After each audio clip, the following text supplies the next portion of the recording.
این آموزش میخوام در مورد مبحث بکاپ در وردپرس صحبت کنم. اینکه چطور بتونیم به صورت روزانه از دیتابیس و فایل های خودمون بکاپ بگیریم. افزونه های زیادی برای بکاپ وردپرس هست و من میخوام امروز 2 تا افزونه بهتون معرفی کنم. خب ببین کافیه شما کلمه بکاپ رو تو همین مخزن وردپرس سرچ کنید. اکثر افزونه‌های مربوط به بکاپ که مطرح هستن رو برای شما اینجا میاره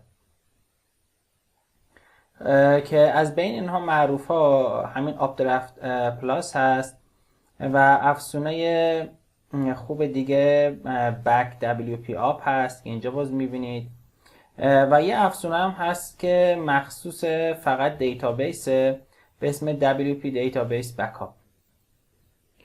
اینا همشون افزونه‌های خوبی هستن، ولی تو این آموزش من میخوام به همین برنامه آپدرافت رو نصب کنم. این افزونه هم نسخه رایگان داره، هم پولی، همین بالای 3 میلیون نصب فعال داشته. خب روی گزینه نصب کلیک میکنیم. خوبی این افزونه اینه که دوستان میتونه روی شبکه‌های مثل دراپ باکس و گوگل درایو بر اساس زمانبندی که تنظیم میکنید فایل ها رو برای شما ارسال کنه.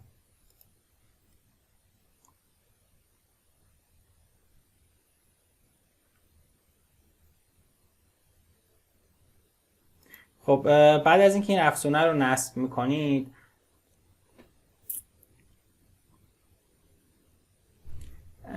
از بخش تنظیمات پشتیبان های آپدرافت قرار میگیره. من روش کلیک میکنم.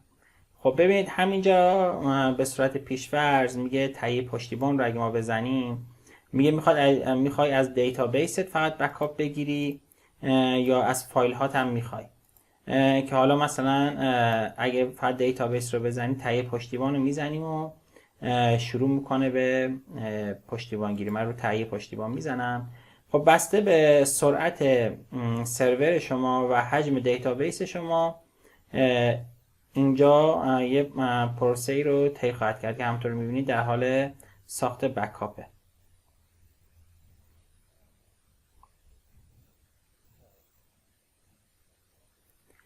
یکی از خوبی‌های آپدرافت نسبت به افزونه‌های بکاپ دیگه اینه که دوستان این پروسه ها رو کوچیک کوچیک انجام میده و به شما تایم اوت نمیده که به مثلا این وسط‌های کار مثلا 30% 40% بره جلو و ارور بده و فایل های حجیم‌تر رو بهتر بکاپ میگیره. ولی این نکته هم باید مد نظر داشته باشید. اگه سایتتون سایت خیلی سنگینی هست باید مستقیم از توی بهتره که از توی خود سرور بکاپ رو انجام بدید. یعنی این بس شد بکاپ دستی. یه گزینه مهم دیگه که داره توی تب تنظیمات هست. اینجا تو قسمت تنظیمات شما از قسمت اسکیجول میتونید تنظیم کنید که مثلا هر روزانه مثلا 2 بار برای من بکاپ از فایل ها بگیر و مثلا روزانه 2 بار هم از دیتابیس بگیر. ولی یه نکته بهتون بگم، ببینید حجم فایل ها خیلی زیاد میشه. من پیشنهادم اینه که از فایل های خودتون به صورت ماهانه 1 بار بکاپ بگیرید، چون این از تمام فایل های وردپرس و فایل هایی که تمام فایل هایی که داخل پابلیک HTML هست بکاپ میگیره. ولی دیتابیستون رو من پیشنهاد میکنم روزانه بذارید. این استراتژی بهتری. خب در این قسمت پایین تمام سرورهای رایگانی که پشتیبانی میکنن اینجا زده. حتی میتونین یه فضای FTP جدا فقط واسه بکاپتون تهیه کنید و متصل کنید به آپدرافت. خب اینجا من پیشنهادم یا دراپ باکس هست یا گوگل درایو. خب اگر روی دراپ باکس کلیک کنید اینجا ببین بهتون پیام میده که برای اینکه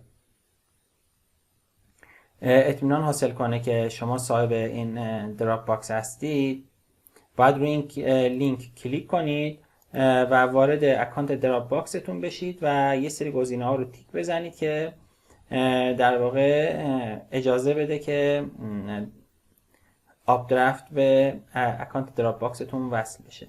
در مورد گوگل درایو هم باز همینطوره، یه فولدر به اسم آپ درفت داخل گوگل درایوتون درست میکنه.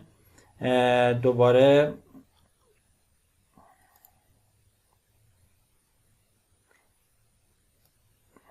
اینجا تایید هویت توسط گوگل هست که روی این لینک کلیک کنید دوباره وصل میشه به گوگل درایو مثل همون دراپ باکس. بعد یه سری گزینه‌ها رو الو کنید که بتونه گوگل درایوتون وصل بشه. پیشنهاد میکنم حتما این افزونه رو داشته باشید و حداقل از دیتابیس خودتون به صورت روزانه بکاپ بگیرید. و من خودم بخش فایل ها رو با این بیخیال شدم چون حجمشون خیلی بالاست، هم فضا زود پر میشه و هم فشار به سرور میاره، ولی روی دیتابیس خودم تنظیم کردم که روزانه چون حجمش کم هست یه بکاپ تهیه کنه و ساعت. امیدوارم که این آموزش براتون مفید بوده باشه.